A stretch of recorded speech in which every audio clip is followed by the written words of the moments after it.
नमस्कार. मी श्री प्रमोदजी सस्ते, संपादक ॲट प्रगती चळवळ. भारतीय संविधानाच्या प्रस्तावनेत 4 शब्द आपल्या लोकशाहीचा पाया ठरवतात: न्याय, स्वातंत्र्य, समता आणि बंधुता. पण आज आपण स्वतःला एक प्रश्न विचारला पाहिजे: या 4 मूल्यांचा लाभ प्रत्येक भारतीयाला समान प्रमाणात मिळतो का? कायद्यापुढे सर्व समान आहेत हे आपण शाळेत शिकलो, पण प्रत्यक्ष आयुष्यातही तेवढेच सत्य आहे का? एखादा सामान्य नागरिक आणि एखादा प्रभावशाली लोकप्रतिनिधी दोघांवर समान प्रकारचे आरोप झाले तर समाज, माध्यमे आणि व्यवस्था दोघांकडे एकाच नजरेने पाहतात का? हा प्रश्न केवळ एखाद्या व्यक्तीचा किंवा एका प्रकरणाचा नाही, हा प्रश्न भारतीय लोकशाहीच्या आत्म्याचा आहे. आजच्या काळात आरोप झाले की लोक सोशल मीडियावरती न्यायालय भरते, टीव्ही स्टुडिओमध्ये निकाल लागतात, व्यक्तींच्या चारित्र्याचा निर्णय काही तासामध्ये दिला जातो. पण संविधानाने अशी व्यवस्था निर्माण केली आहे का? नाही. भारतीय संविधान प्रत्येक नागरिकाला न्याय सुनावणीचा अधिकार देते. आरोप आणि दोषसिद्धी यामध्ये स्पष्ट फरक आहे. कोणती व्यक्ती न्यायालयाने दोषी ठरवण्यापूर्वी निर्दोष मानले जाते हे तत्व केवळ कायदेशीर नाही, ते सभ्य समाजाचे लक्षण आहे. मात्र वास्तवात अनेकदा वेगळे चित्र दिसते. सामान्य कुटुंबातील व्यक्तीवर आरोप झाला की तिचे सामाजिक आयुष्य उद्ध्वस्त होते. नोकरी, व्यवसाय, नातेसंबंध आणि प्रतिष्ठा सगळ्यावर परिणाम होतो. अनेकदा न्यायालयाचा अंतिम निर्णय येईपर्यंत त्या व्यक्तीला समाज दोषी मानून बसतो. या उलट प्रभावशाली व्यक्तींच्या बाबतीत अनेकदा राजकीय भूमिका, पक्षीय निष्ठा, आर्थिक ताकद, प्रसिद्धी आणि प्रभाव यामुळे वेगळे वातावरण तयार होते. समर्थक त्यांचे समर्थन करतात, विरोधक टीका करतात आणि समाज 2 गटात विभागला जातो. याचा अर्थ प्रभावशाली व्यक्तींना दोषी ठरवावे असा नाही आणि सामान्य नागरिकांना दोषी मानावे असाही नाही. मुद्दा फक्त एकच आहे: मापदंड एकच असला पाहिजे. भारतीय संविधानाच्या कलम 14 मध्ये कायद्यापुढे समानता आणि कायद्यापुढे समान संरक्षण याची हमी दिली जाते. या एका कलमात भारतीय लोकशाहीचा संपूर्ण नैतिक पाया दडलेला आहे. या कलमाचा अर्थ असा नाही की सर्वांची परिस्थिती सारखी आहे, तर असा आहे की न्याय देताना व्यक्तीचे पद, पैसा, जात, धर्म, राजकीय प्रभाव किंवा सामाजिक प्रतिष्ठा निर्णायक ठरू नये. आजचा सर्वात मोठा धोका म्हणजे व्यक्तीपेक्षा तत्वे मागे पडत आहेत आणि संविधानापेक्षा व्यक्तीवर अधिक विश्वास ठेवू लागला आहोत. लोकशाही व्यक्ती पूजेवर उभी राहत नाही, ती संस्थावर, कायद्यावर आणि उत्तरदायित्वावर उभी राहते. प्रश्न असा आहे की आपण न्यायासाठी लढतो आहोत की आपल्या आवडत्या व्यक्तीसाठी? जर उत्तर दुसरे असेल तर लोकशाही हळूहळू कमकुवत होऊ लागते. आज माध्यमांची भूमिकाही निर्णायक ठरते. माध्यमे लोकशाहीचा 4था स्तंभ आहेत. त्यांचे कर्तव्य प्रश्न विचारणे, सत्तेला जबाबदार धरणे आणि सत्य शोधणे आहे. परंतु सत्य शोधणे आणि निकाल देणे यात मूलभूत फरक आहे. निकाल देण्याचा अधिकार केवळ न्यायालयाला आहे. सोशल मीडियाच्या युगात व्हायरल होणारा प्रत्येक व्हिडिओ, प्रत्येक पोस्ट आणि प्रत्येक आरोप लोकमत तयार करतो. पण लोकमत आणि न्याय यात फरक असतो. लोकमत भावना निर्माण करते, न्याय पुरावे तपासतो. म्हणूनच आज भारताला सर्वाधिक गरज आहे ती संविधाननिष्ठ विचारांची. व्यक्तींच्या बाजूने किंवा विरोधात उभे राहण्यापेक्षा संविधानाच्या बाजूने उभे राहण्याची. या डॉक्युमेंटरीमध्ये आपण पाहणार आहोत नैतिकतेची दुहेरी मोजपट्टी कशी तयार झाली. लोकप्रतिनिधींनी नैतिक जबाबदारी नेमकी काय आहे? सामान्य नागरिकाला समान न्याय का मिळत नाही अशी भावना का निर्माण होते? माध्यमांची भूमिका काय असावी? आणि सर्वात महत्त्वाचे म्हणजे भारतीय संविधान या प्रश्नांची उत्तरे कशी देते? कारण शेवटी लोकशाही व्यक्तींनी नव्हे तर तत्वांनी टिकते आणि तत्वांना जिवंत ठेवण्याची जबाबदारी प्रत्येक जागरूक नागरिकाची असते. 26 नोव्हेंबर 1949 हा दिवस भारतीय इतिहासातील एक असामान्य क्षण होता. अनेक शतकांच्या सामाजिक विषमता, परकीय सत्तेचा अनुभव आणि स्वातंत्र्य लढ्याच्या बलिदानातून भारताने स्वतःसाठी एक संविधान स्वीकारले. हे केवळ कायद्यांचे पुस्तक नव्हते, तर एका नव्या राष्ट्राचे नैतिक घोषणापत्र होते. भारतीय संविधानाच्या प्रस्तावनेत सामाजिक, आर्थिक आणि राजकीय न्याय हा शब्द सर्वप्रथम येतो. यामागे एक स्पष्ट संदेश होता. भारतामध्ये न्याय हा व्यक्तीच्या जन्मावर, संपत्तीवर, जातीवर आणि सत्तेवर अवलंबून असणार नाही. संविधान सभेतील चर्चामध्ये वारंवार एक प्रश्न उपस्थित झाला होता: स्वातंत्र्यानंतर भारत कसा असावा? फक्त स्वतंत्र राष्ट्र की न्याय राष्ट्र? संविधान निर्मात्यांनी दुसरा मार्ग निवडला. लोकशाहीचा अर्थ केवळ निवडणुका नाही. दर 5 वर्षांनी मतदान करून लोकशाही पूर्ण होत नाही. खरी लोकशाही तेव्हा निर्माण होते जेव्हा प्रत्येक नागरिकाला समान संधी, समान सन्मान आणि समान न्याय मिळतो. म्हणूनच संविधानाच्या कलम 14ने कायद्यापुढे समानतेची हमी दिली. कलम 15ने धर्म, जात, लिंग, जन्मस्थान यांच्या आधारावर भेदभाव करण्यास मनाई केली. कलम 16ने सार्वजनिक नोकरीत समान संधीची हमी दिली. कलम 21ने प्रत्येक व्यक्तीच्या जीवनाचा आणि वैयक्तिक स्वातंत्र्याचा अधिकार संरक्षित केला. या सर्व कलमांचा समान धागा कोणता? मानवी प्रतिष्ठा. कारण संविधान मानते की प्रत्येक व्यक्तीचा सन्मान समान आहे. आज आपण अनेकदा नैतिकता हा शब्द सहज वापरतो, पण नैतिकता म्हणजे नेमके काय? नैतिकता म्हणजे समाजाने स्वीकारलेली मूल्यव्यवस्था, सत्य, प्रामाणिकपणा, पारदर्शकता, उत्तरदायित्व आणि इतरांच्या अधिकारांचा आदर. या मूल्यावर समाज उभा राहतो. मात्र लोकशाहीत नैतिकता ही केवळ वैयक्तिक बाब नसते. सार्वजनिक जीवनात असलेल्या प्रत्येक व्यक्तीची नैतिक जबाबदारी अधिक मोठी असते. कारण सार्वजनिक पद हे अधिकाराचे नव्हे तर विश्वस्त पदाचे प्रतीक आहे. जनतेने दिलेला अधिकार हा जनतेच्याच हितासाठी वापरला गेला पाहिजे.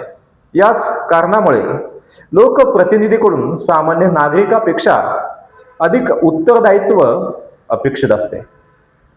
परंतु एक गोष्ट तेवढीच महत्त्वाची आहे: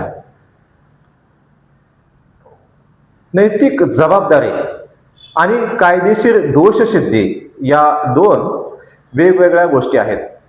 एखाद्या व्यक्तीवर आरोप झाले म्हणून ती कायद्याने दोषी ठरत नाही. आरोप, तपास, पुरावे, न्यायालयीन सुनावणी आणि त्यानंतरचा निर्णय हीच न्याय व्यवस्थेची घटनात्मक प्रक्रिया आहे. या प्रक्रियेला वळसा घालून दिलेला कोणताही सामाजिक किंवा राजकीय निकाल लोकशाहीच्या मूलभूत तत्वांशी विसंगत ठरतो. आजची सर्वात मोठी शोकांतिका म्हणजे समाज अनेकदा न्यायालयाच्या आधीच निर्णय देतो. सोशल मीडियावरील पोस्ट, काही सेकंदाची व्हिडिओ क्लिप्स, अपूर्ण माहिती आणि लाखो प्रतिक्रिया यातून लोकमत तयार होते. पण लोकमत आणि न्याय यांच्यात मूलभूत फरक आहे. लोकमत भावना व्यक्त करते, न्याय पुरावे तपासतो. लोकमत वेगवान असते, न्याय संयमी असतो. लोकमत बदलू शकते, पण न्याय तत्वांवर उभा राहतो. याच कारणामुळे भारतीय न्याय व्यवस्थेने वारंवार सांगितले आहे की न्यायालयावर दबाव किंवा लोकप्रिय मत न्याय निर्णयाचा आधार असू शकत नाही. लोकशाहीतील दुसरा महत्त्वाचा आधार म्हणजे उत्तरदायित्व. सत्तेत असलेले लोक असोत, विरोधी पक्षातील नेते असोत, उद्योगपती असोत, धार्मिक नेते असोत किंवा सामाजिक कार्यकर्ते, सार्वजनिक विश्वास मिळवणाऱ्या प्रत्येक व्यक्तीला प्रश्न विचारले जाऊ शकतात. प्रश्न विचारणे म्हणजे वैर नव्हे, उत्तरदायित्व मागणे म्हणजे बदनामी नव्हे. मग प्रश्न विचारताना पुराव्यांचा आधार असला पाहिजे आणि उत्तर देताना पारदर्शकता असली पाहिजे. ही दोन्ही बाजू लोकशाहीसाठी आवश्यक आहेत. आज भारतासमोर सर्वात मोठे आव्हान म्हणजे व्यक्तिकेंद्रित राजकारण. आपण अनेकदा व्यक्तींचे समर्थन किंवा विरोध इतक्या टोकाला नेतो की संविधानाचे तत्वच विसरतो. जर एखादी व्यक्ती आपल्या विचारसरणीची असेल तर तिच्यावरील आरोपाकडे दुर्लक्ष केले जाते आणि विरोधी विचारसरणीची व्यक्ती असेल तर न्यायालयीन प्रक्रिया पूर्ण होण्यापूर्वीच तिला दोषी ठरवले जाते. ही निवडक नैतिकता आहे आणि निवडक नैतिकता ही लोकशाहीची सर्वात मोठी शत्रू आहे. खरी लोकशाही तीच जिथे न्याय व्यक्ती पाहून बदलत नाही. खरी नैतिकता तीच जी मित्र आणि विरोधक दोघांसाठी समान असते. खरे संविधाननिष्ठ नागरिक तेच जे व्यक्तीपेक्षा तत्वांना महत्त्व देतात. याच विचारातून पुढील भागात आपण पाहणार आहोत भारतीय न्याय व्यवस्थेने समान न्याय, मानवी प्रतिष्ठा आणि निष्पक्ष सुनावणीबाबत दिलेले ऐतिहासिक निर्णय आणि त्या निर्णयांनी भारतीय लोकशाहीला दिलेली दिशा. कारण न्यायालय केवळ वाद सोडवत नाहीत, ती संविधानाच्या आत्म्याचे संरक्षण करतात. धन्यवाद. भारतीय लोकशाहीचा सर्वात मोठा आधारस्तंभ कोणता? संसद, सरकार की न्यायालय? याचे उत्तर आहे भारतीय संविधान. आणि संविधानाचा अंतिम संरक्षण म्हणजे भारताचे सर्वोच्च न्यायालय. लोकशाहीमध्ये सरकारे बदलतात, सत्तेची समीकरणे बदलतात, राजकीय भूमिका बदलतात, पण संविधानाची मूल्ये कायम ठेवण्याची जबाबदारी न्यायपालिकेवर असते. म्हणून सर्वोच्च न्यायालयाने अनेक ऐतिहासिक निर्णयामधून समानता, मानवी प्रतिष्ठा आणि न्याय प्रक्रियेची व्याप्ती सातत्याने विस्तारली आहे. सर्वप्रथम Maneka Gandhi versus union of India 1978 या ऐतिहासिक निर्णयाकडे पाहू. या प्रकरणात सर्वोच्च न्यायालयाने स्पष्ट केले की संविधानातील कलम 21 मधील जीवन आणि वैयक्तिक स्वातंत्र्य हा केवळ अस्तित्वाचा अधिकार नाही, तर सन्मानाने न्याय प्रक्रियेद्वारे जगण्याचा अधिकार आहे. न्यायालयाने सांगितले की राज्याची कोणतीही कारवाई न्याय, वाजवी आणि मनमानी नसलेली असली पाहिजे. याचा अर्थ असा की कोणतीही व्यक्ती, ती सामान्य असो किंवा प्रभावशाली, तिच्याशी कायद्याने समान आणि न्याय वागणूक झाली पाहिजे. दुसरा महत्त्वाचा निर्णय म्हणजे DK Basu versus state of West Bengal 1997. या प्रकरणात सर्वोच्च न्यायालयाने अटक आणि चौकशी संदर्भात नागरिकांच्या अधिकारांचे संरक्षण करण्यासाठी स्पष्ट मार्गदर्शक तत्वे घालून दिली. अटक ही शिक्षा नाही असे न्यायालयाने अधोरेखित केले. आरोपी असणे आणि दोषी ठरणे यात मूलभूत फरक आहे. तपास प्रभावी असावा, पण तो संविधानाच्या चौकटीतच व्हावा. यानंतरचा अत्यंत महत्त्वाचा निर्णय म्हणजे KS Puttaswamy versus union of India 2017. या निर्णयात सर्वोच्च न्यायालयाने गोपनीयतेचा अधिकार हा कलम 21 अंतर्गत मूलभूत अधिकार आहे असे घोषित केले. या निर्णयाचा अर्थ केवळ वैयक्तिक माहितीचे संरक्षण एवढाच नाही, तर व्यक्तीची प्रतिष्ठा, तिची प्रतिमा आणि तिच्या खाजगी आयुष्याचा आदर करणे हेही लोकशाहीचे कर्तव्य आहे. आजच्या सोशल मीडियाच्या युगात हा निर्णय अधिक महत्त्वाचा ठरतो. आरोप झाले म्हणून एखाद्याची वैयक्तिक प्रतिष्ठा कायमची नष्ट करण्याचा अधिकार कोणालाही नाही. त्यानंतर सुब्रमण्यम स्वामी वर्सेस युनियन ऑफ इंडिया 2016 या निर्णयात सर्वोच्च न्यायालयाने व्यक्तीच्या प्रतिष्ठेला संविधानिक संरक्षण असल्याचे अधोरेखित केले. अभिव्यक्ती स्वातंत्र्य महत्वाचे असले तरी दुसऱ्याच्या प्रतिष्ठेचा अधिकारही तितकाच महत्वाचा आहे. म्हणजेच टीका करणे योग्य आहे, पण ती तथ्यावर आधारित आणि जबाबदार असली पाहिजे.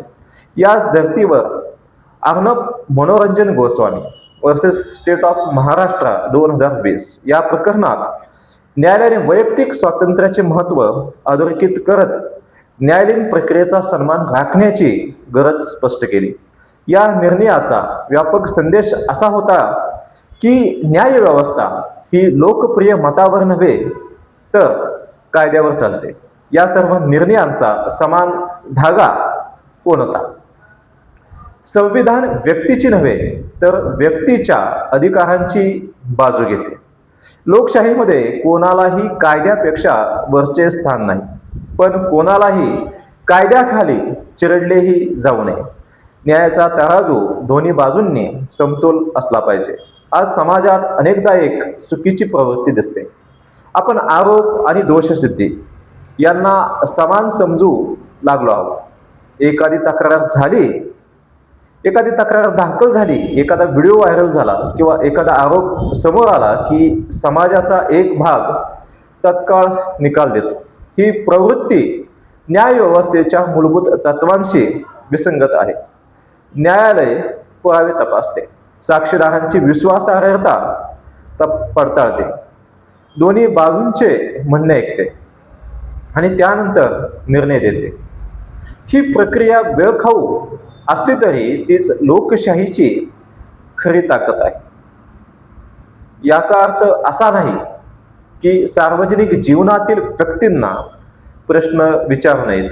उलट लोकप्रतिनिधी, मंत्री, अधिकारी, उद्योगपती, धार्मिक किंवा सामाजिक नेते ज्यांच्याकडे सार्वजनिक प्रभाव आहे त्यांना अधिक उत्तरदायी धरले गेले पाहिजे. पण उत्तरदायित्व मागताना आणि दोष निश्चित करताना घटनात्मक प्रक्रिया पाळली गेली पाहिजे. लोकशाहीतील सर्वात मोठा धोका म्हणजे निवडक न्याय. जर आपला समर्थक असेल तर तपास होऊ द्या, जर विरोधक असेल तर त्याला तात्काळ दोषी ठरवा. ही मानसिकता संविधान स्वीकारत नाही. संविधान म्हणते समान न्याय, समान प्रक्रिया आणि समान मानवी प्रतिष्ठा. याच मूल्यावर भारताची लोकशाही उभी आहे. म्हणूनच प्रत्येक नागरिकाने लक्षात ठेवले पाहिजे की न्यायालयाचा अंतिम निर्णय येईपर्यंत कोणालाही दोषी किंवा निर्दोष ठरवण्याची घाई करणे हे लोकशाहीला कमकुवत करते. आपण व्यक्तीवर प्रेम करू शकतो, टीका करू शकतो, राजकीय मतभेद बाळगू शकतो, पण संविधानाच्या चौकटीबाहेर जाऊन न्यायाचा निर्णय देण्याचा अधिकार कोणालाही नाहीये. याच तत्वामुळे भारतीय लोकशाही जगातील सर्वात मोठी लोकशाही म्हणून उभी आहे. भारतीय लोकशाहीचे 4 प्रमुख स्तंभ सांगितले जातात: विधिमंडळ, कार्यपालिका, न्यायपालिका आणि माध्यमे. यापैकी माध्यमांना लोकशाहीचा 4था स्तंभ असे म्हटले जाते, कारण माध्यमे केवळ बातम्या देत नाहीत, ती जनमत घडवतात, सत्याला प्रश्न विचारतात आणि नागरिकांना माहितीच्या आधारे निर्णय घेण्यास सक्षम करतात. परंतु एक मूलभूत प्रश्न आज आपल्या समोर उभा आहे: माहिती देणे आणि निकाल देणे यात फरक आहे का? उत्तर स्पष्ट आहे, होय. पत्रकारिता म्हणजे तथ्यांचा शोध, न्यायनिवाडा म्हणजे न्यायालयाचे काम. भारतीय संविधानाच्या कलम 19(1) अंतर्गत प्रत्येक नागरिकाला अभिव्यक्ती स्वातंत्र्याचा अधिकार आहे. त्याच अधिकारामुळे पत्रकारांना प्रश्न विचारण्याचे, सरकारवर टीका करण्याचे आणि सार्वजनिक हिताच्या मुद्द्यावर प्रकाश टाकण्याचे स्वातंत्र्य मिळते. पण हे स्वातंत्र्य अमर्याद नाही. कलम 19(2) राज्याला काही वाजवी निर्बंध लावण्याची परवानगी देते. त्यामध्ये मानहानी, न्यायालयाचा अवमान, सार्वजनिक सुव्यवस्था आणि इतर बाबींचा समावेश आहे.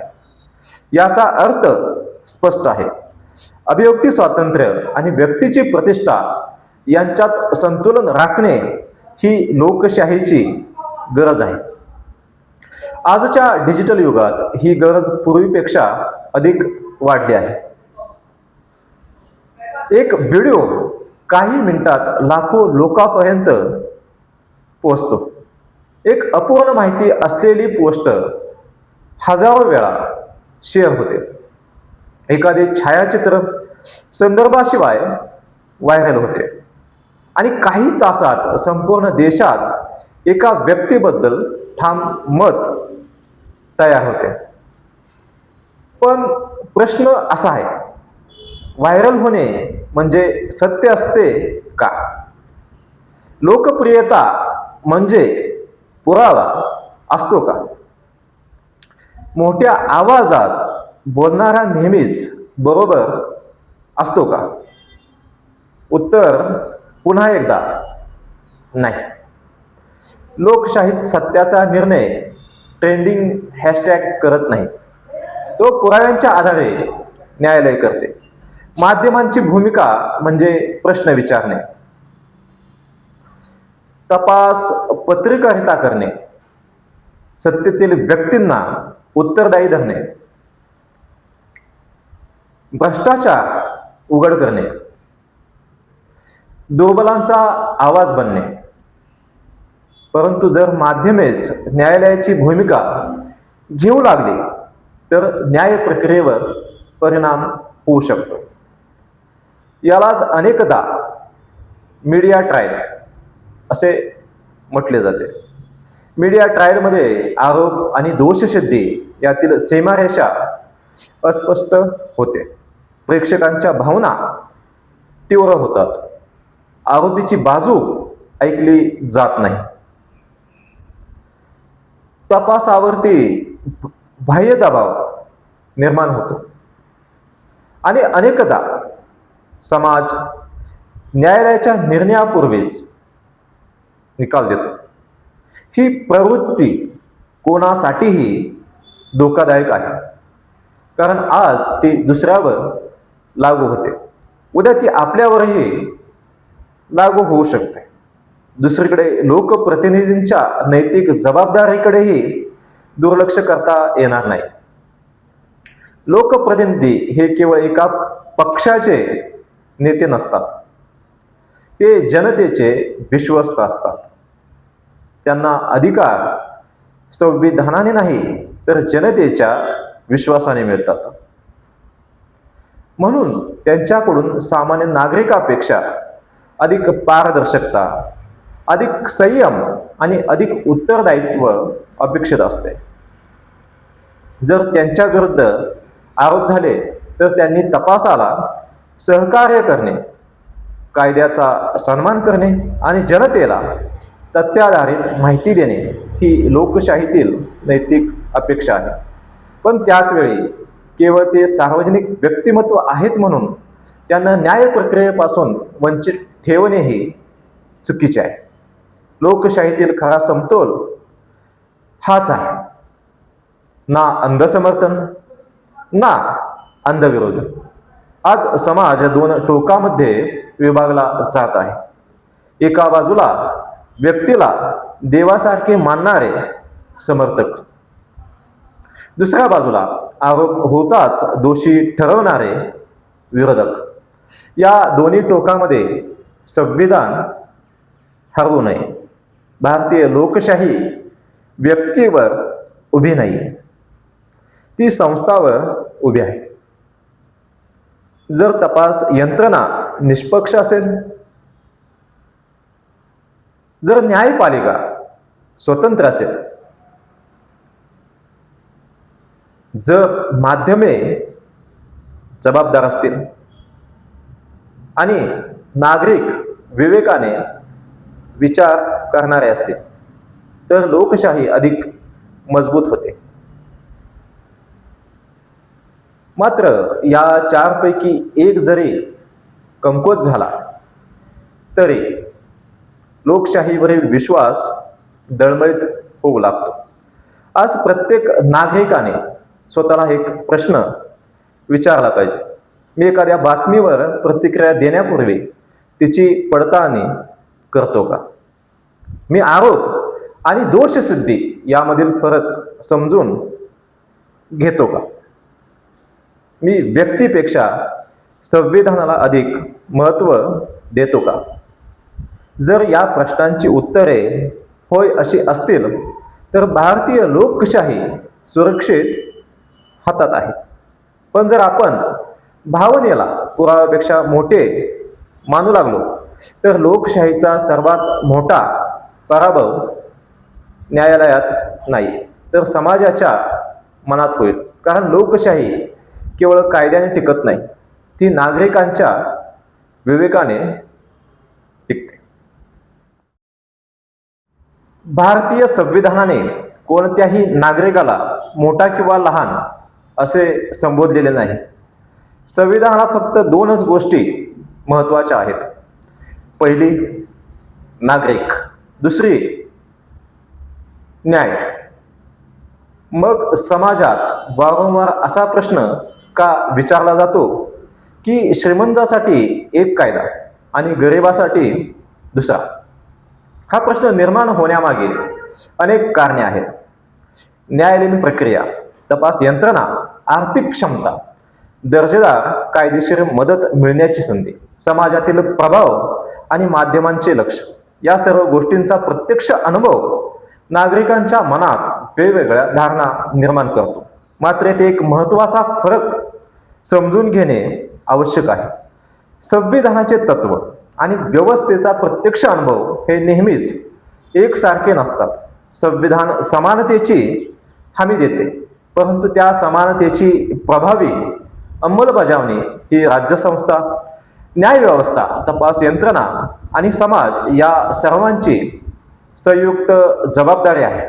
म्हणूनच संविधानातील कलम 39 प्रत्येक नागरिकाला समान न्याय आणि मोफत कायदेशीर मदत उपलब्ध करून देण्याचे निर्देश देते.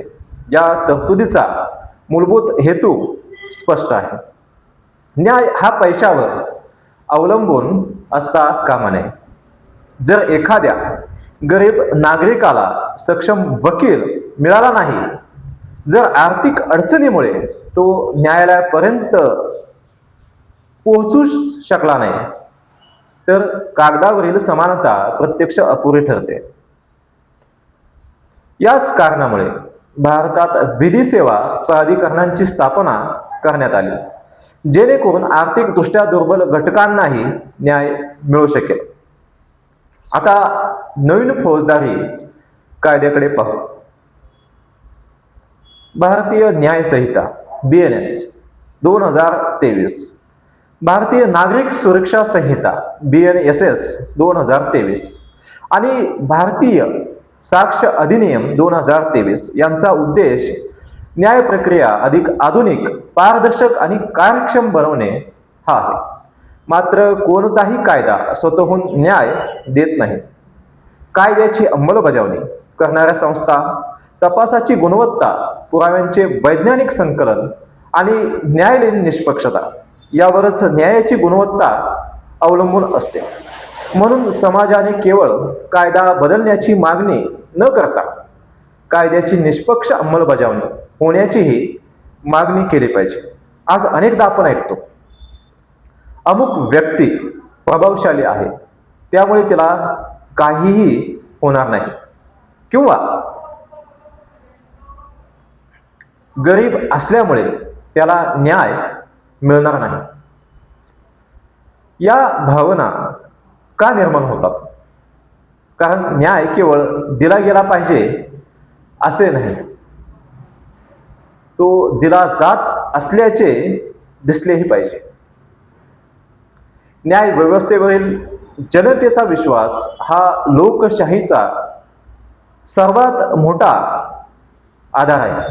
हा विश्वास कमी झाला तर कायद्याचे राज्य कमकुवत होते. पण याच वेळी एक महत्त्वाची गोष्ट लक्षात ठेवली पाहिजे. भावना आणि तथ्य यात फरक असतो. कोणत्याही विशिष्ट प्रकरणाचा निकाल न्यायालयच देऊ शकते. आपण व्यवस्था सुधारण्याची मागणी करू शकतो, निष्पक्ष तपासाची मागणी करू शकतो, उत्तरदायित्वाची मागणी करू शकतो. परंतु पुरावे तपासण्याचे आणि दोष निश्चित करण्याचे काम न्यायालयाचेच आहे. लोकशाहीतील समान न्यायाचा अर्थ असा नाही की प्रत्येक निकाल सारखाच लागेल. समान न्यायाचा अर्थ असा आहे की प्रत्येक व्यक्तीला समान प्रक्रिया, समान अधिकार आणि निष्पक्ष सुनावणी मिळेल.